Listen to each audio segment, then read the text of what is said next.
For a complete 30 minutes, a hitman walked through a Texas church alone. No one was able to stop them, and no one saw them. It was raining very heavy and loud. The road was too empty, and the building was too dark for anyone passing by to notice the figure moving room to room in full tactical gear, breaching tool in hand, methodically destroying every entry point that didn't need to be destroyed. This is because it was never a burglary. This was a stage set. Every broken window, every pried door, and every careful footstep recorded on every camera in that building was placed there deliberately. This was intentional to make sure that when investigators arrived, they would be looking at the wrong crime. For one woman, it was just 30 minutes of preparation, and she had no idea what she was walking into. And here is the thing that 10 years of investigation, FBI review, forensic gait analysis, and millions of amateur eyes have never been able to answer. Who was wearing that gear? When last did you drive somewhere before sunrise? Think about it. Maybe it was an early flight, a hospital visit, or just one of those mornings where the world asked something of you before the sun was ready to cooperate. I guess you still remember how it felt. The roads were empty in a way that it almost felt personal. The dashboard lights, the only warmth in the car, the strange mixture of purpose and vulnerability that comes with moving through a world that is still mostly asleep. That was Missy Bevers on the morning of April 18th, 2016. She was 45 years old. She was a mother of 3 daughters and a fitness instructor who had also built something real from scratch. Inside the Midlothian, Texas, she ran a Camp Gladiator franchise, a boot camp workout program that gathered a loyal community of early risers who showed up in the dark because she had made them believe it was worth it. That was her gift. It was not just fitness or instruction, but the special, specific, rare ability to make other people move when every reasonable instinct told them to stay still. She had just finished with texting her clients the night before to confirm the morning session, packed her equipment, and drove to Creekside Church of Christ to set up before anyone else arrived. She had done this many times in the past. She expected to do it again. But little did she know that someone had already been inside that church for nearly half an hour, gently waiting for her. Midlothian sits in Ellis County, about 30 miles south of Dallas, and it is the kind of town that feels genuinely familiar, even if you have never been there. It is a community that grew fast in the way suburban Texas towns grow fast, with new neighborhoods pressing outward and the rhythms of a place that still knows most of its own people. Friday night football, morning regulars at the same coffee counter, and the particular texture of a place where people's lives genuinely intersect rather than merely running parallel. Creekside Church of Christ sits on a modest plot off Highway 663, a single-story building with a flat roof and a parking lot wide enough for Sunday morning. On the night of April 17th, just before the early hours of April 18th, a heavy spring rain had been pouring down across Ellis County for a few hours. This was exactly the kind of rain that breeds and hides murders. The roads were empty, the street lights were doing what they could, and the church was dark. Or at least it should have been. At exactly 3:52 a.m., the internal surveillance cameras at Creekside immediately began recording a figure that had no reason to be there. These guys were dressed in full tactical gear, including a helmet with a face shield that concealed their face identity completely, a heavy tactical vest, knee pads, gloves, and dark layered clothing underneath all of it. In one hand, at various points across the footage, they held a breaching tool designed to force entry through reinforced doors and windows. With these gears, multiple entry points around the building had already been breached. Immediately you saw this footage, your brain does something automatic, which was to misinterpret the silhouette as law enforcement or authority, the kind of presence that is supposed to mean safety. For one involuntary fraction of a second, before your conscious mind processes what you are actually looking at, the image almost does not register as a threat. That half second of confusion is not an accident. That is the costume doing exactly what it was designed to do. It appears to be a simple burglary gone wrong. But many questions still remain. This is a classic case of broken windows. Broken windows. There is exactly what every news broadcast, every anniversary segment, and every talking head podcast has been getting wrong about this crime scene. They only show you 10 seconds of the footage and tell you the suspect broke some windows and then skip straight to Missy's arrival as though the 30 minutes in between are just empty time. They treat it as the uncomfortable gap between the setup and the event, but they are not. Those 30 minutes are the entire case. They are the difference between a burglary gone wrong and something that was engineered from the beginning. There is no possibility a community church in suburban Texas will take up to 30 minutes to rob. Remember, there is no vault, no safe, and whatever a building like Creekside holds in terms of any portable valuables could be identified and removed in under 5 minutes by anyone with basic familiarity with church layouts.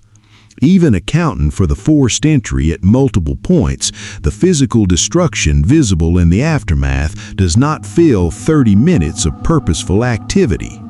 This means a significant portion of that time was spent doing something that left no visible evidence, moving through rooms with nothing to take, standing in corridors, and passing through spaces in a sequence that investigators described as traversal rather than robbery.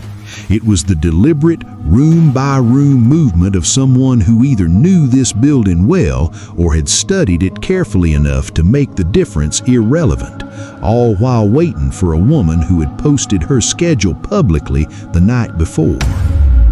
Furthermore, those broken windows did not hold up to any forensic scrutiny. A lot of the entry points that were breached were not the logical choices of someone seeking the easiest way in. They were strategically distributed in a way that is more consistent with staging and the deliberate creation of a narrative.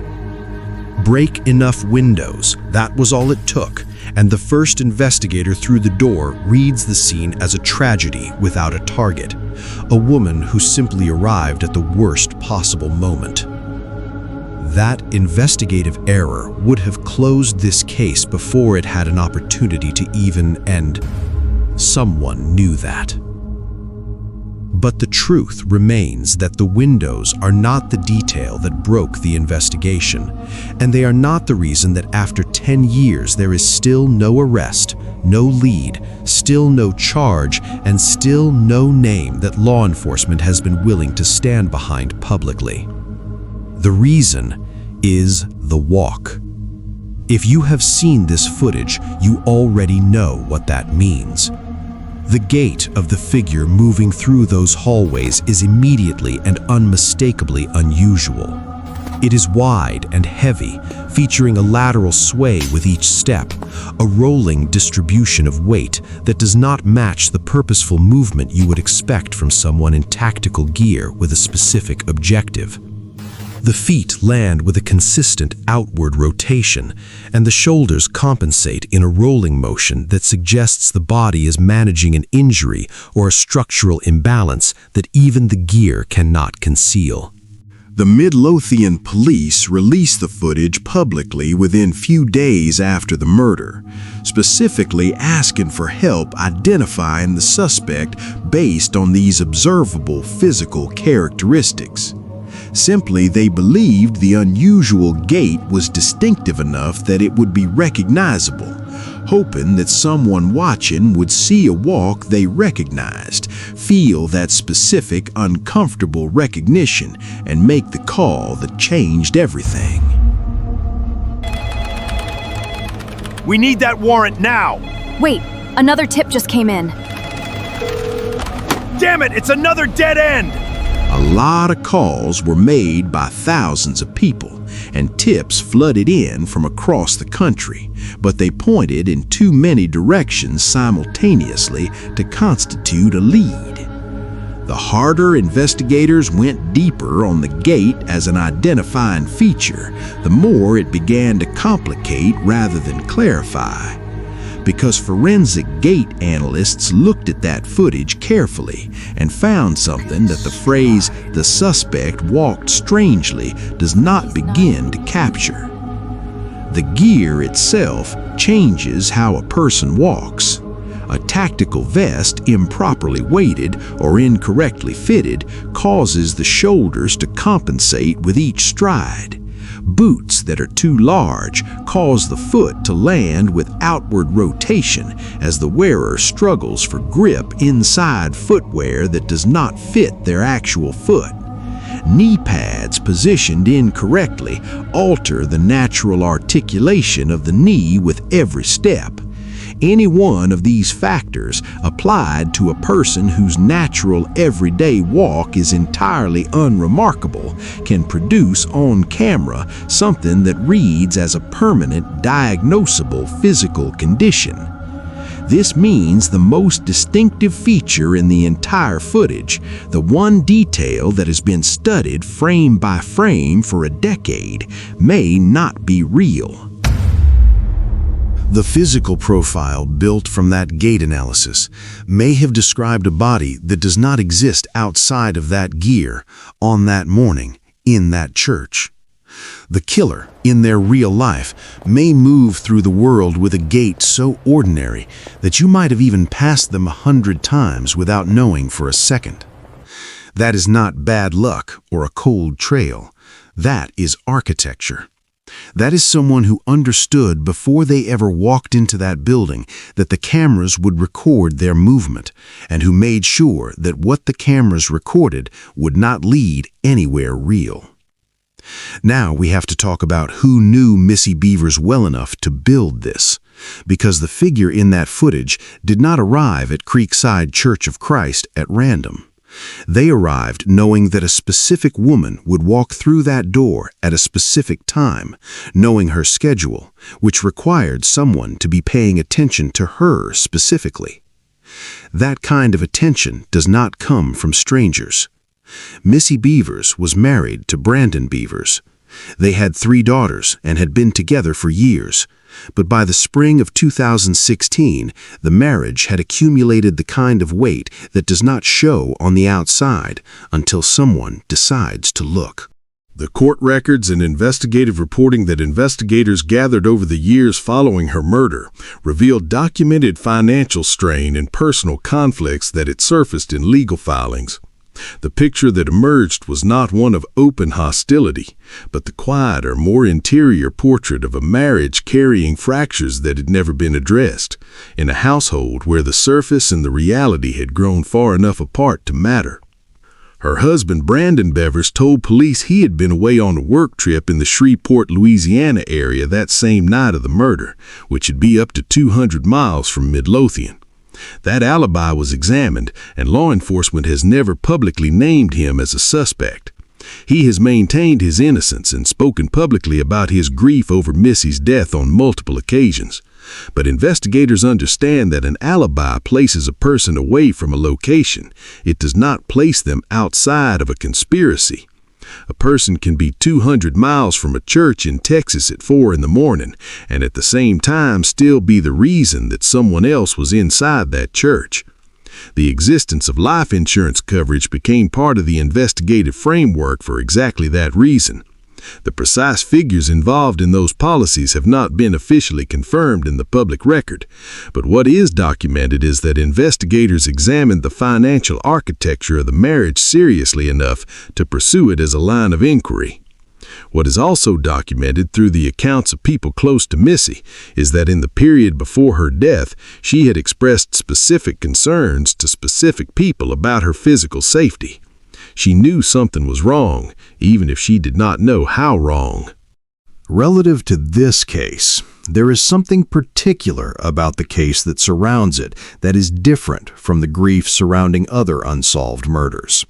The people who loved Missy Bevers have had to live for 10 years, not just with her absence, but with the terrifying knowledge that whoever took her is still present out there. They are still in the world, still waking up every morning in a body that the investigation has never been able to name.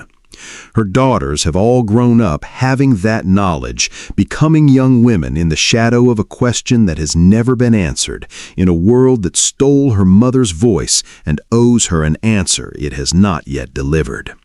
That is a particular kind of weight, the kind that does not get lighter with time, and that the 10-year anniversary does not soften, but sharpens. 10 years is long enough to know that this is not going to resolve itself, and that whatever changes this case is going to require something specific.